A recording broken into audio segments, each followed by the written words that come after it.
Grand méchant de la saga Super Mario, il est l'ennemi juré du célèbre plombier moustachu et du royaume champignon. Salut tout le monde et bienvenue pour ce 5 théories sur Bowser.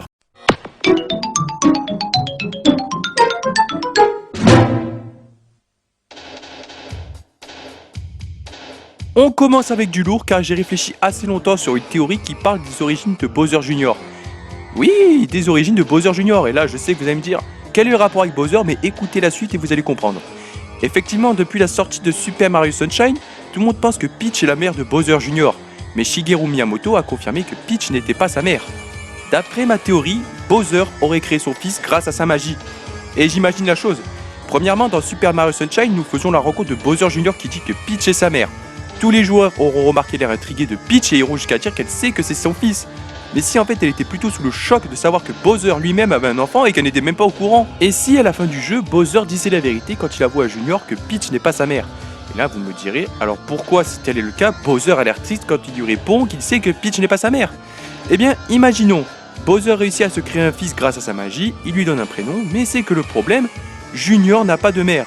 Donc il décide de lui mentir en lui disant que Peach est sa mère et que Mario l'a kidnappée. Ce qui est au passage une excuse pour bien la kidnapper, hein. C'est assez logique. Et à ce moment-là, vers la fin du jeu, il est accablé par le mensonge, il avoue à son fils que Peach n'est pas sa mère, et là Junior lui répond avec un ton amer. À ce moment-là, Bowser a peur de la réaction de son fils car il lui a menti en lui inventant une mère, et il pourrait lui en vouloir toute sa vie. Mais quand il lui répond qu'il continuera à se battre contre Mario, Bowser est rassuré car son fils ne lui en veut pas. Mais ce n'est pas tout. Dans Yoshi Island, on sait que tous les bébés arrivent par cigogne et dans aucun jeu Mario il n'est précisé que Junior a été transporté par une cigogne. Et au niveau de son caractère, nous pouvons remarquer qu'il est hyperactif, têtu et très capricieux comme Bowser quand il était petit. Et il se trouve qu'il n'a aucun trait de caractère correspondant à Peach.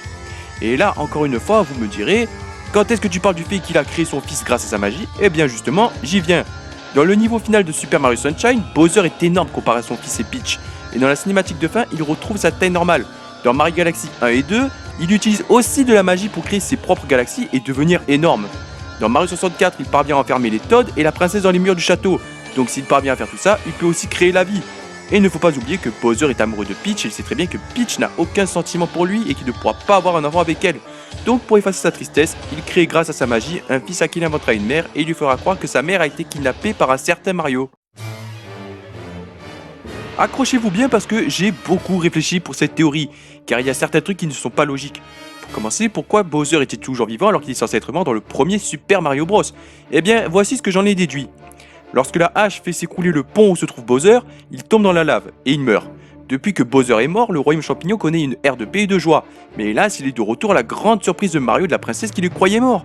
Mais comment se fait-il qu'il soit de retour alors qu'il est censé justement être mort? Eh bien, le roi Boo serait la personne qui tire les ficelles dans l'ombre en contrôlant le corps de Bowser. Mais quel est l'intérêt pour le roi Boo de posséder son corps?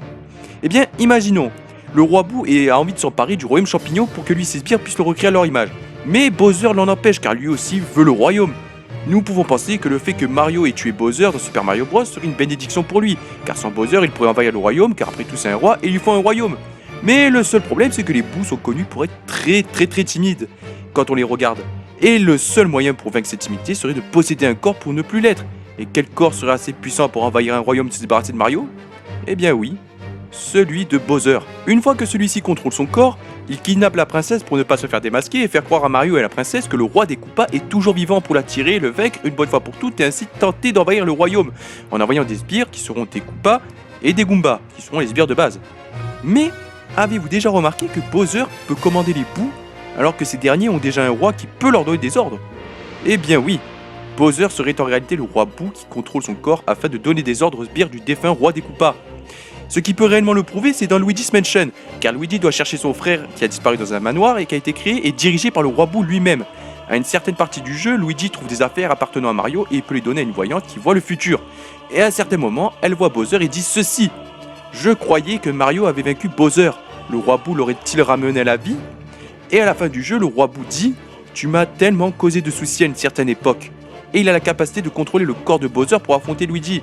Ce qui voudrait dire que Mario pense affronter Bowser, mais en réalité, il affronte depuis le début le roi Boo, ce qui pourrait justifier cette haine envers Mario qui lui a donné du fil à retordre dans le passé. Pour les prochaines théories, je suis allé chercher sur internet des théories assez folles des fans, et j'en ai trouvé quelques-unes qui sont courtes, mais je vais tenter d'en rajouter un peu, vous inquiétez pas.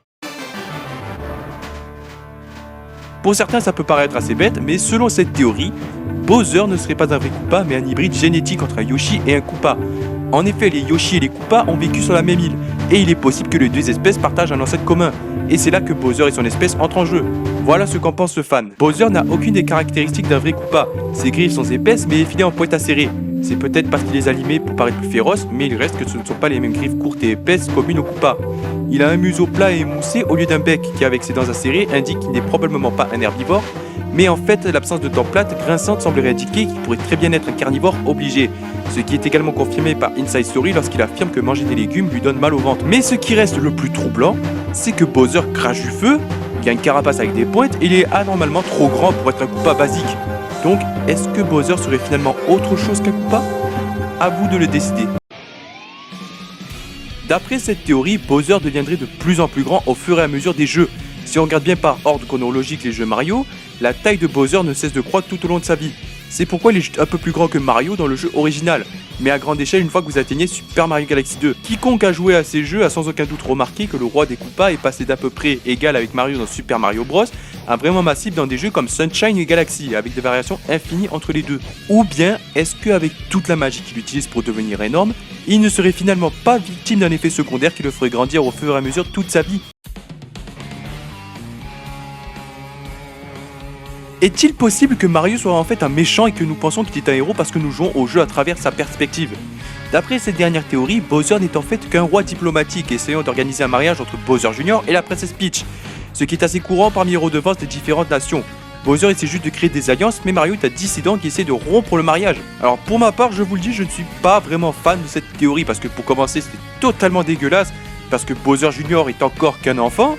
Mais si à la place, c'était plutôt Bowser qui voudrait se marier avec Peach afin de créer une alliance, mais que Mario serait un tantinet jaloux et voudrait s'opposer au mariage. Ou alors, imaginez si dans un scénario différent de Super Mario Odyssey, Bowser n'était pas méchant et voulait juste créer cette fameuse alliance en épousant Peach et qu'elle est d'accord. Mais que Mario c'est un énorme rageux qui veut s'opposer au mariage. Eh bien, ça montrerait que Bowser serait en réalité un roi gentil et diplomatique qui veut juste unir Koopa, Goomba et Toad ensemble pour ne former qu'une armée, et que Mario serait le méchant d'histoire qui fera tout pour empêcher cette union. Et c'est ainsi que se terminent ces 5 théories. J'espère que ça vous a plu. Si c'est le cas, n'hésitez pas à mettre un petit pouce bleu, et dans les commentaires, n'hésitez pas à me dire sur quel personnage de Nintendo vous voulez que je fasse un 5 théories. Je serai actif et vérifierai bien les commentaires. Sur ce, je vous souhaite une bonne journée ou une bonne soirée. À très bientôt.